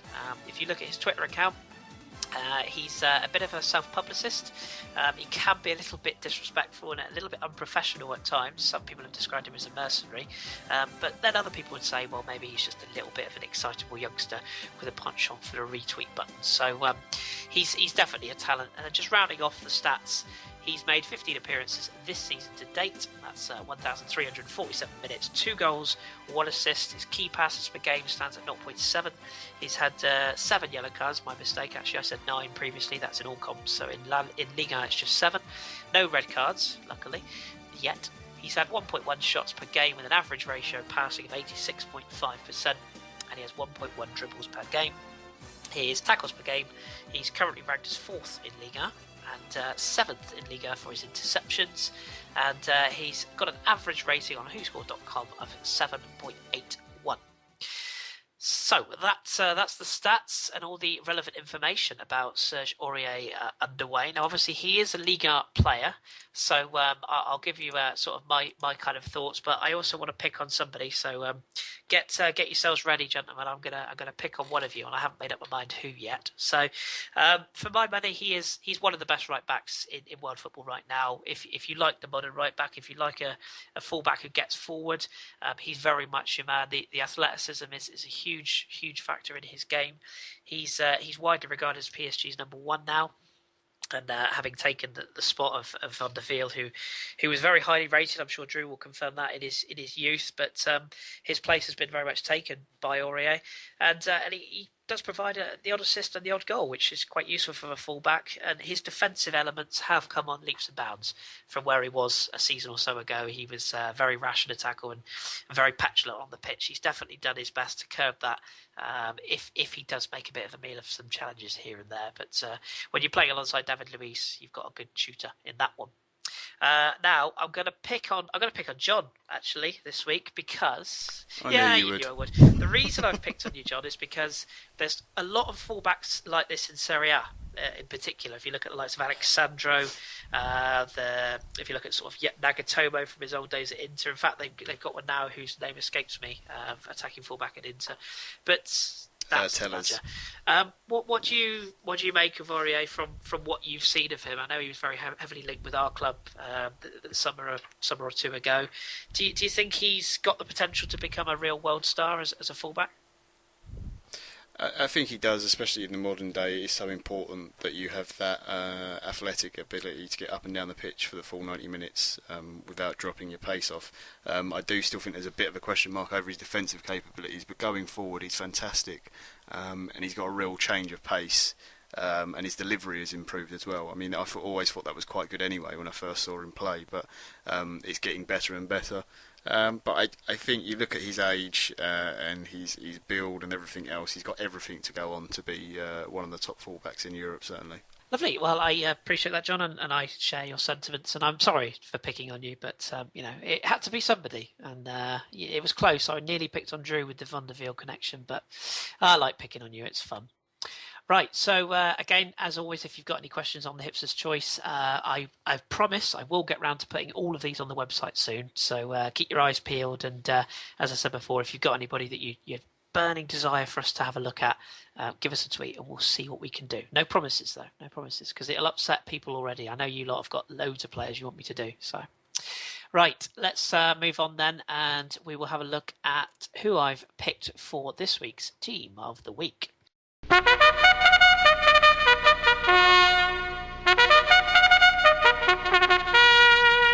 Right, it was a bit of a toughie this week, particularly for strikers. I know I was saying to Tom previously before we recorded, it was a real tough choice this week, but I have managed to cobble together a team. So we shall cue the music. And this week's Team of the Week is as follows. So in goal, I have gone for Stéphane Ruffier of St Etienne in their 1-0 victory over Lyon. It was close because I know that Samir Handanovic, John will vouch for this, made a stunning save of his own in Inter's draw at Atalanta, but I went with Ruffier just given the fact it was a derby, the pressure was on. He did pull off a stunning save, so that gets him into the team. Christian Anselde, John will be happy to know, makes the team for Genoa. He got a hat-trick of assists from playing right back. Now that's quite an impressive feat, particularly from a very poor old-fashioned right-back, as I once was. Never had any of those myself. Wellington from Malaga, he makes the side. Despite a defeat, he was very impressive. He got a clearance off the line and assisted for the goal. Obviously, Malaga will be looking for him to continue his performances to get them on the table. Charlie Daniels for Bournemouth, he won and scored a penalty and also provided a glorious assist for Benica Fobe in Bournemouth's 3-0 victory. Abdelaziz Barada, we mentioned his performance for Marseille was picture perfect as they won away at Cannes. He assisted the goal for Michy Batshuayi and was superb overall. James Ward-Prowse, Ross, he'll be happy with this, listening in. He scored a free kick and indeed a penalty, and it was pretty good overall for Southampton as they got a much needed victory at home. Andrea Bellotti, another one for you, John Torino, 2 goals and an assist versus Frosinone. He's a player I very much like, coming to a Hipsters Choice near you soon, hopefully. Paulo Dybala, struggling to find a week when he's not in, to be honest, but you couldn't leave him out. 2 goals, 2 assists, virtually unplayable. The guy is just absolute class and continues to make our team of the week, so he makes the spot, as does Jose Callahan. Very Serie A heavy all of a sudden. It's a goal and assist for him to help Napoli overturn the 1-0 deficit to SAS. They ran out 3-1 winners in the end, and obviously him providing the ammunition for Higuain to fire is always going to be a bonus for Napoli. It's an all La Liga strike force. Tom will be happy to know Karim Benzema is joined by Luis Suarez, the former Benzema, scoring 2 goals and setting up Isco for the other goal, or for his assist, I should say, in the 5-1 win over Sporting Gijón. So he gets into the side. And Luis Suarez, Tom mentioned earlier, a hat-trick of just superb goals, in fairness. Won the penalty, which of course led to the red card, which changed the game. And he provided an assist as well. So couldn't really leave him out. Again, he seems to be cropping up quite a lot this season. And then filling out the bench, we've gone with Falou Digne, or Diagne, which way you want to pronounce it, for Red. Really just out of a hipster's choice, to be perfectly honest, because he's a centre-back and he scored 2 penalties and he was pretty good on the day, so I couldn't leave him out. Josebed, Tom mentioned him for Vallecano, goal and assist in the 2-2 game at Valencia. Bayuna Sarr for Marseille, looks like a player all of a sudden. He grabbed a goal and was a constant threat on the break for Cannes. Nicolas Benazet, player I very much like at Gangob, he stepped up and provided a goal and an assist versus Nantes. And Pablo Sarabia for Getafe, an assist and a goal in a 3-1 win at home to Espanyol. Sorry, Tom. Iago Aspas, again, Tom mentioned him, a goal and 2 assists, vital in their 4-3 win over Levante. And finally, Antoine Griezmann for Atletico Madrid, 2 more goals in a superb season for him personally. So there we go. Yet another team of the week is done and dusted. So we shall draw a line under that, unless anybody wants to say anything. I'm sure you all don't. But as usual, we will place that onto our Twitter account. You can have a look. It's set up in a very Italian formation this week, John. You'll be happy to know. The old 3-5-2. So, very so you good. like that. It's Perfect. very... I expect our team of the week next week will just be Bayern Munich. It's a fairly good chance, I think it's fair to say. Yeah, we shall see. Drew will be across that for us. Right then, so let's move on then. I will say at this point we have no hipster handshakes, so we'll go straight into questions and this week's Onion Bag.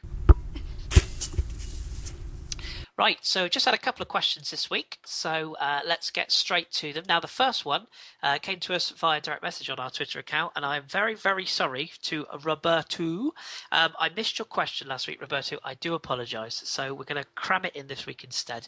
And it's actually one for me, so I'll hog it even longer. And he asked, compared to this season so far to last, should Lacazette stay with Lyon in the summer, or does he need to work with better players to get the better of him? And he's actually put e.g. Alexis and Ramsey. I think we know who he might support.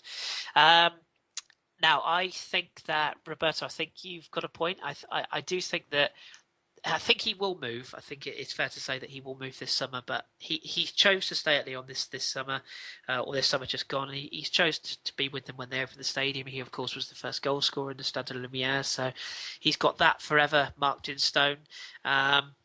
he loves the club. He loves being there. He loves the people, and it'll be very interesting to see how his form goes when Nabil Fekir returns. He started running again in the past week or so, so he's getting closer to fitness, and we're hoping to see him in sort of late February. So it'll be really interesting to see how Lacazette's mood and indeed form changes when Fekir's back in the side. But to answer your question, I do think he'll move in the summer. To where, who knows? Who knows? I'm with you. I'd love to see him in a certain red of North London club, but we shall see. We shall see. He's also got a sub-question here, which I'm going to ask Drew, because although he's a PSG player, I know, Drew, you'll remember Gregory van der Veel, who we mentioned earlier very well. He wants to know whether he would make good competition for either Bellerin or Jenkinson at Arsenal. What do you reckon to that? Oh, Van der Vael. Oh, boy. I would have taken him after Ajax, but not now. I feel like, he put in those performances for the Netherlands. What was it?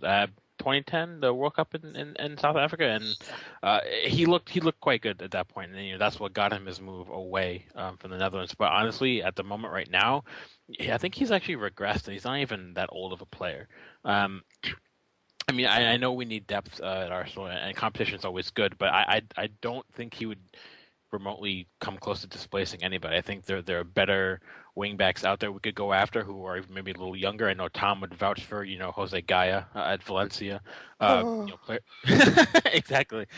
Players like that. Who would maybe fit the club a little bit better. I liked him as a player, but for me, I think he's not at the standard any longer. I would have taken him 5 years ago easily, but at the moment, I would not. Fair enough. I can 100% confirm he has regressed as a player. As we mentioned, Aurier has come in and whipped his place away from him. So, no, I'm with you on that one. Okay, let's move on. Let's ask John a question, if I can find it. Jimmy asked us a couple of questions this week. And the first one he wants to know from you, John, is, he says actually for Kris and John, but I'll give it to you first. I know you both follow Inter. The secret is out. Like I do, he says. I would love to see Ljajic stay after his loan ends. A, do you agree? And B, is this a realistic possibility? Yeah, I'd definitely like to see him stay. He's been one of Inter's better players since he's come in. He's someone I've always liked, enjoyed watching him when he was at Fiorentina. He obviously he's on loan at the moment from Roma. The chances of it happening, yeah, there's no problem with it. Players have been sold between Roma and Inter plenty of times before. It's a question of, does the player want to do it, and if there's anyone from outside of Syria, any other clubs.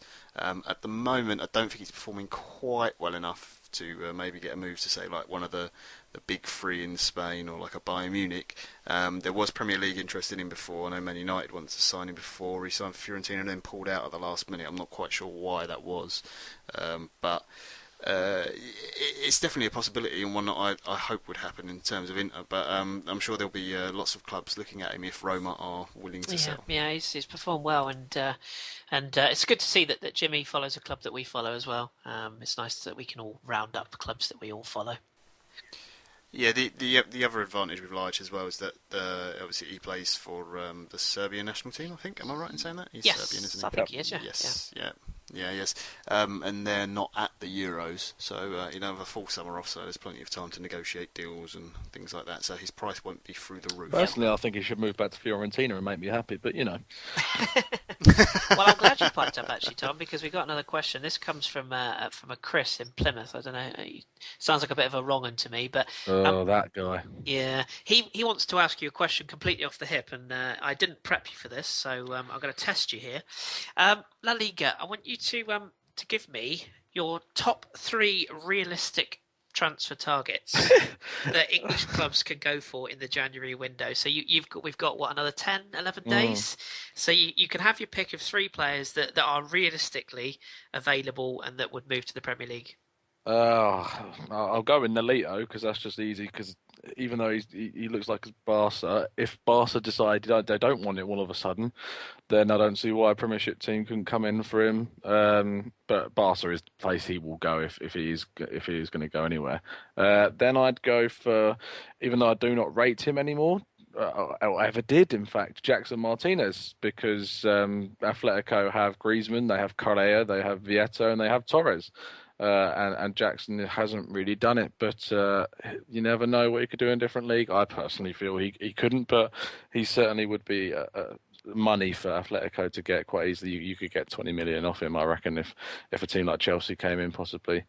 And thirdly is a tough one, but I might go for Agalecha of Sociedad simply because they also have Jonafas there who could cover, and Agalecha is a player who scores goals, and even though he might be getting on a bit in age, he's certainly a player that teams down the bottom of the Premiership might be looking at to get them goals for the rest of the season.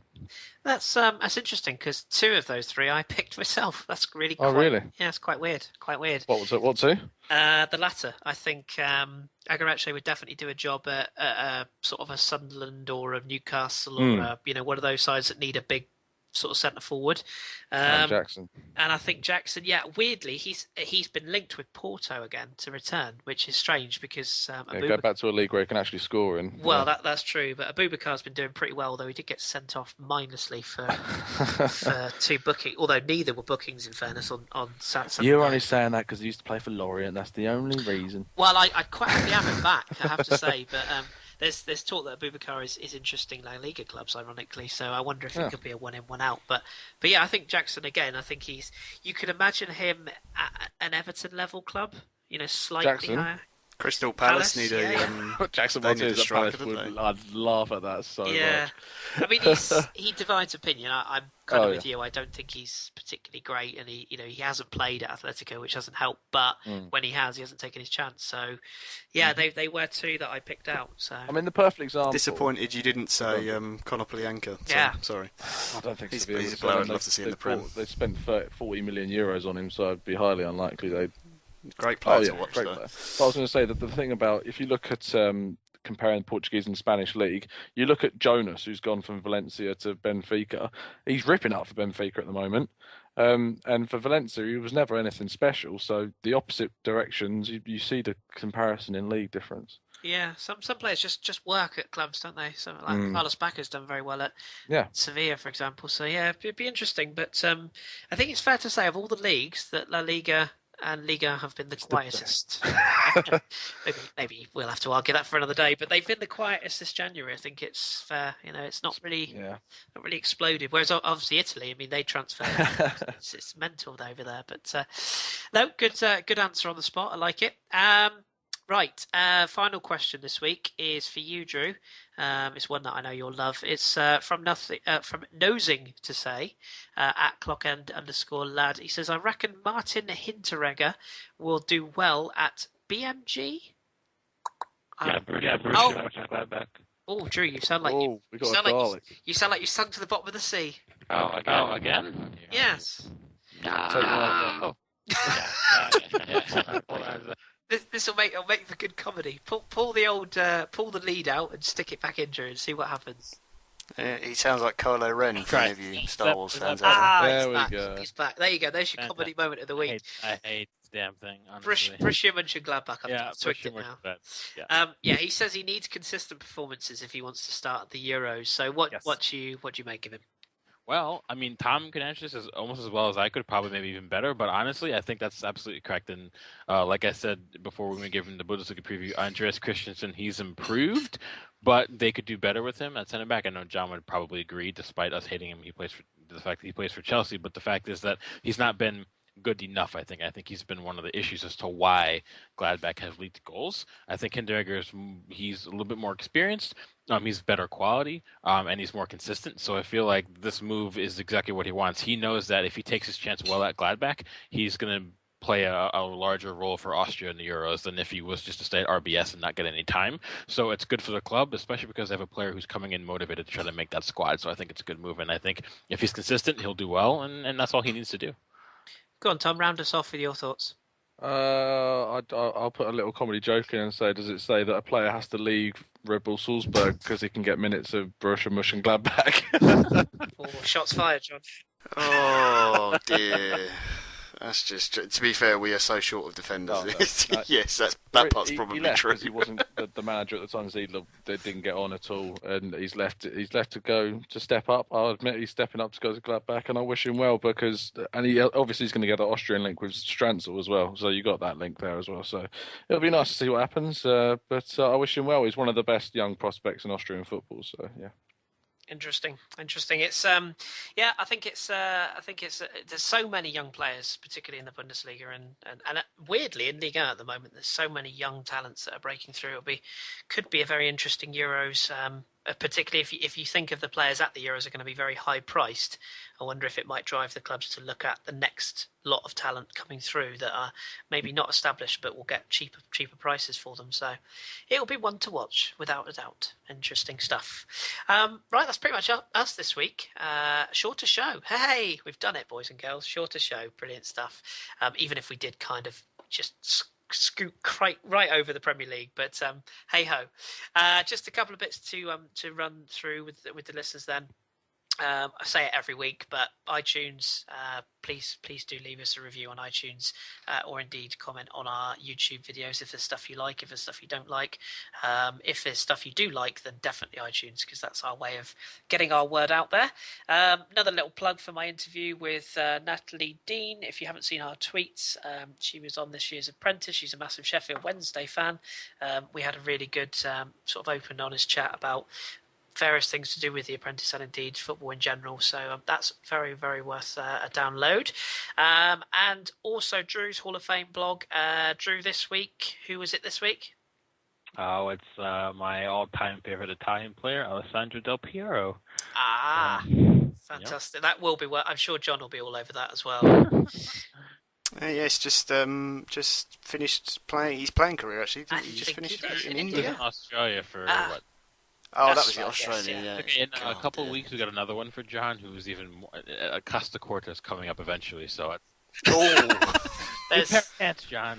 There is a list as long as your arm for Hipsters Choice and for Hall of Fame people. So I'm sure Drew is still open to names, but he's got plenty to be working on with. So and we will try and get these up a little bit earlier if we can this week. It's just obviously we all work and do stuff, so we try and get things posted as best we can. So keep an eye out for that. The three is already up. I think I'm right in saying is Effenberg, Bergkamp, and Robin Friday himself. So plenty to go back and have a read of. And finally, even I've dusted my pen off, so to speak, and I've written a blog as well, which will be posted hopefully at some point this week. I'm hoping to get it up probably on Wednesday, I think. So we'll get the pod up first, and then I'll get the blog published. And it's on Angel Di Maria and how he's changed the fortunes of PSG. So that'll be hopefully worth the read. And if it's crap, sorry, I don't blog very often. So if it's good, then I'll do some more. We shall see. But that's it from us. One other final thing, bit of breaking news actually, that I'll tell everybody. We've thought long and hard about this, and again, we want your thoughts.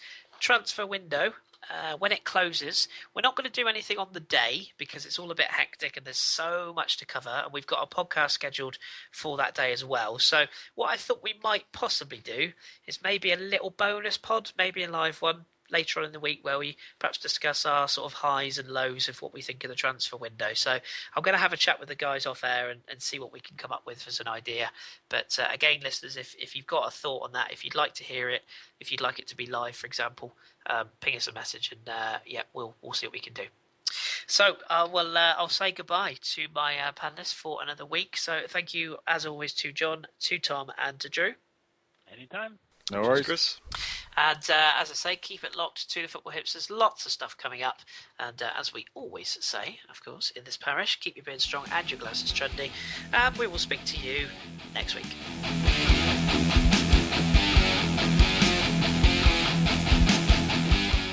Thanks for downloading and choosing the Football Hipsters podcast.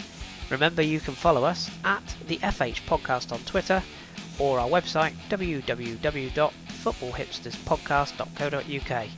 You can also follow us on Twitter individually at AFCFreddy8 for me, Kris, or for Danny it's at @the_GFP, for John it's at JWelsh84, for Tom it's at TCanton94, For Drew, it's at AFCBVB1410.